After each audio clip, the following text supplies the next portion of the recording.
Hey mates, boys and girls, mums and dads, welcome to Aussie Kingdom. I'm Carolyn and this is Danielle, and we'll be your guides today. Australia is home to so many fantastic environments, and if you're not lucky enough to have traveled around there, we're going to take you on a little bit of a journey, learning more about the different environments that we have, the animals that like to call them home, and what you're missing out on. So start booking your tickets and start traveling around Australia, as it truly is a fantastic country. Now the first place we're going to visit is northeast Queensland, up to the Daintree Forest. Beautiful. Now, this rainforest is over 135 million years old. And when you have such an old rainforest, luscious, tropical, and green, temperatures over 35 degrees Celsius are a normal daily thing. But with temperatures that high, you can count on rainfall all year long. Now with such an old rainforest, we have lots of old trees and tree hollows. So what essentially is a tree hollow? A big hole in the middle of the tree. But how it comes about is truly fantastic.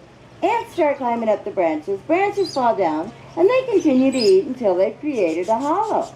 Now there's lots of birds who love to live in these hollows.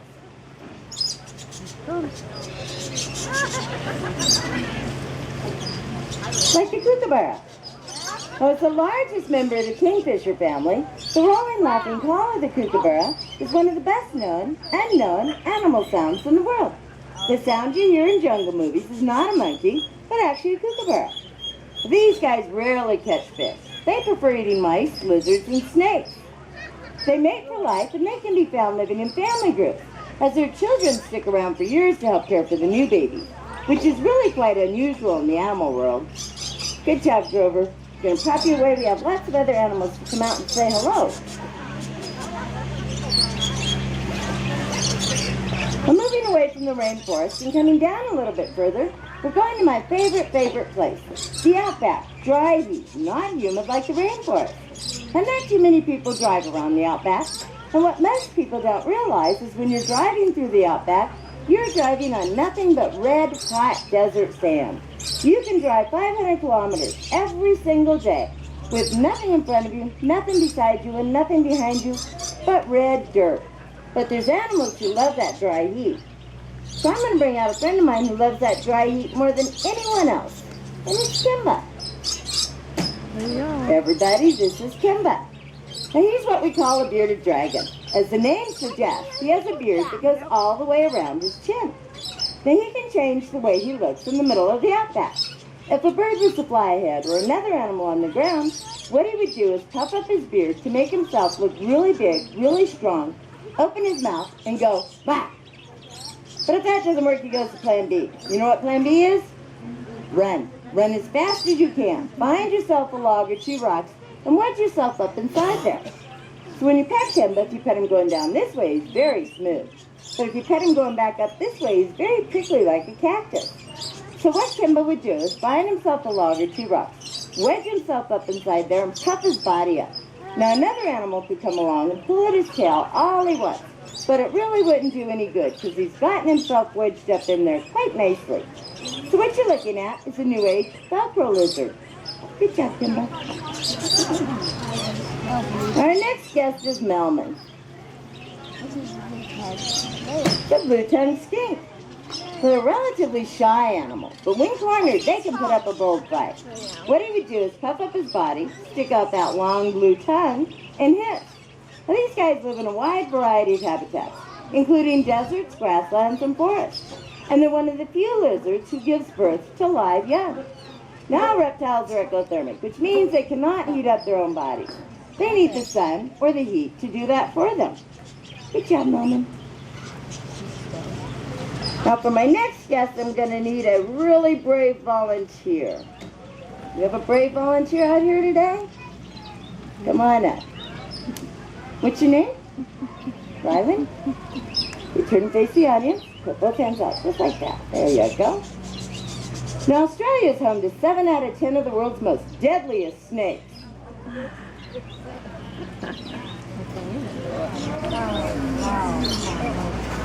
So that's why I brought Nico the sugar glider instead. Now sugar gliders get their name because they fly from tree to tree. We're going to see if Nico will give us a little flying demonstration here today. Ready, Nico? Come on, Nico. He's thinking about it. Nico. Think a little harder. There we go. Let's give Nico and our helper a big hand. I'm going to give him a little pat. Oh, look at that. He likes you. Okay? What's he feel like? Very soft. All right, thank you. The sugar gliders are nocturnal, which means they only like to come out at night. They eat fruit and insects, and they can be found throughout Australia and New Guinea. They also carry their babies in a pouch. So Nico still likes to sleep in his pouch. Good night, Nico.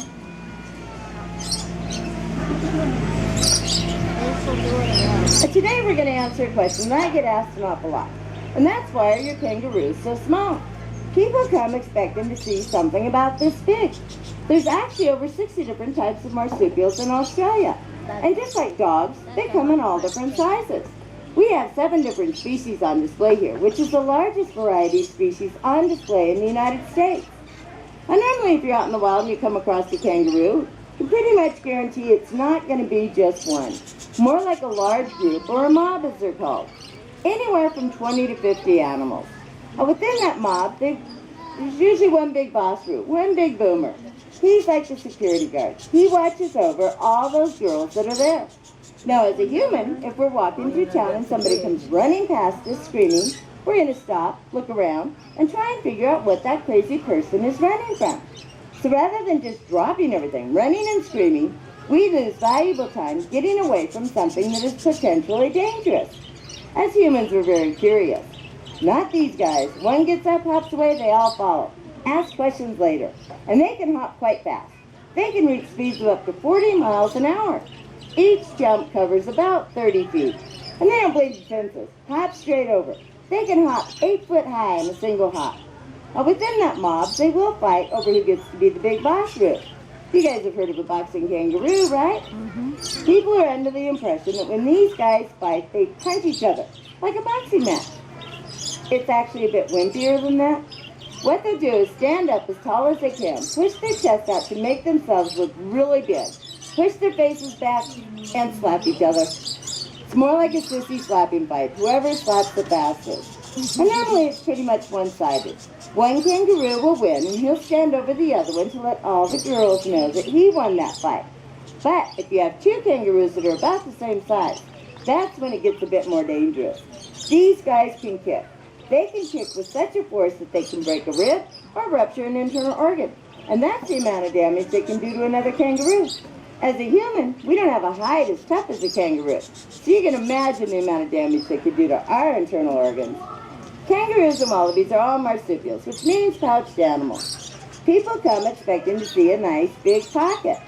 That pouch is barely visible, more like a belly button, muscles holding tight all the way around, and listening only when there's a joey climbing inside or sticking its head out. Now, as a marsupial, they do reproduce quite rapidly. In fact, they're only pregnant for about 34 days. And what they give birth to is only about this big. Now, I'm sure a lot of you ladies are extremely jealous. We did get the raw end of that deal. Now, once that joey's born, it knows straight away to crawl into the pouch. There it'll spend about the next 9 months. Once out, like little Spock here, Spock is a 1-year-old eastern great kangaroo male. He'll get to be about 6 foot tall and weigh close to 180 pounds. The males are almost twice the size of the females.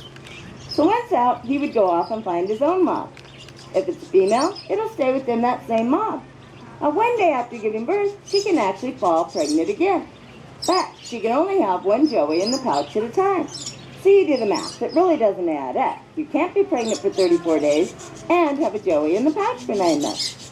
So what they do is called embryonic diapause, which essentially means that they pause the pregnancy. Now, it's not as simple as her thinking, wait, I'm not ready for this. I gotta wait 9 months. Her body has hormones that tell her she arcs pregnancy back up. 34 days later, that joey's born. 1 day later, spread again. So at any one time, they can have 3 different developmental stages. 1 at foot, 1 in the pouch, and 1 in diapause. Now, those 2 joeys have different nutritional needs. That's not a problem. She makes a low-fat milk for a newborn, and another kind of milk for her older joey. Now it's time to meet the rest of our mob. Now in the wild, these guys would eat grasses and roots, but here we feed them a specially prepared kangaroo chow. Now, one thing you'll notice is we're not too good at naming our animals in Australia. Where they're from, what they look like, and what they do is what we call them. The Whisper is from the western side of Australia. She's gray, so she's a western gray kangaroo. Whisper. Nani is from the eastern side of Australia. So she's an eastern gray kangaroo. But Nani's an albino eastern gray kangaroo. The albinos are extremely rare in the wild. Only about 1 in 10,000 are born. They have a hard time surviving because they can't hide from predators. Gandalf is our little red kangaroo male. He's the one that's going to get to be about 7 foot tall and weigh close to 200 pounds. Milo is our agile wallaby. The agile wallabies are quite common throughout Australia, but extremely rare on display here in the United States. Pippi is our little Bennett wallaby. They're also quite common throughout Australia. Tucker is a wallaby. People think that the wallaby is a cross between the kangaroo and the wallaby. They're actually their very own species. Their size is between the size of the kangaroo and the wallaby, so their name is a combination of both names. Again, not very good at naming our animals. Now we're going to see if Tucker will tell me in sign language that he would like some food. Tucker, come here. Come here. You're not going to walk on the bed. Okay, food? Good boy. Can you do it one more time? Food? Good boy. And for our last little species,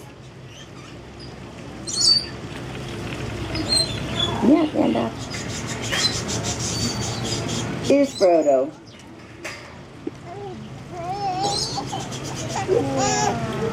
Frodo is a 10-month-old swamp wallaby. They're found throughout the swampy areas around Queensland. They only get to be about 3 foot tall. Their nickname is the Black Stinker.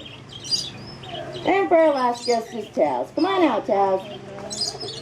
The dingo is an amazing animal with so many unique characteristics. They're definitely not just like the dog next door. As one of the oldest breeds of dogs in the world, wild or domesticated, these guys arrived in Australia more than 4,000 years ago, most likely descendants of Southeast Asian dogs and wolves. Now, some of the unique characteristics that they have are they can turn their wrists to use their paws like hands, so he can open doorknobs. He can flip his head 180 degrees in both directions, have longer canine teeth, and they can't bark, but they sure can howl. Well, life's not always easy for a dingo in Australia. In fact, it's well known that if you have a dingo's breakfast, that means you had no breakfast at all. And Taz's favorite thing is to lay in the sun, so he comes out here and wants to lay down. For centuries, these animals played an important role in everyday customs. Today, not much land is left in its natural state. Thoughtless actions by a powerful few have forced many of our animals out of their habitats and into extinction. You can help protect animals by not buying products made out of exotic animal fur. Cows, be nice. Come on. I'll get them in a minute. Visit your local zoos and recycle and use recycled products. Help save a tree. We'd like to thank Columbia Crossroads Equipment and Williams Concessions for being our sponsor, and Troy Fair by giving them all a great big Aussie cheer. I'll say Aussie, Aussie, Aussie, and you say oi, oi, oi. Aussie, Aussie, Aussie. Oi, oi, oi. Great job. Hooroo. And we're going to keep the baby and the lizard out here for a little bit. If you'd like to come up and pet them, you're more than welcome to. I'm going to get this little guy put away first.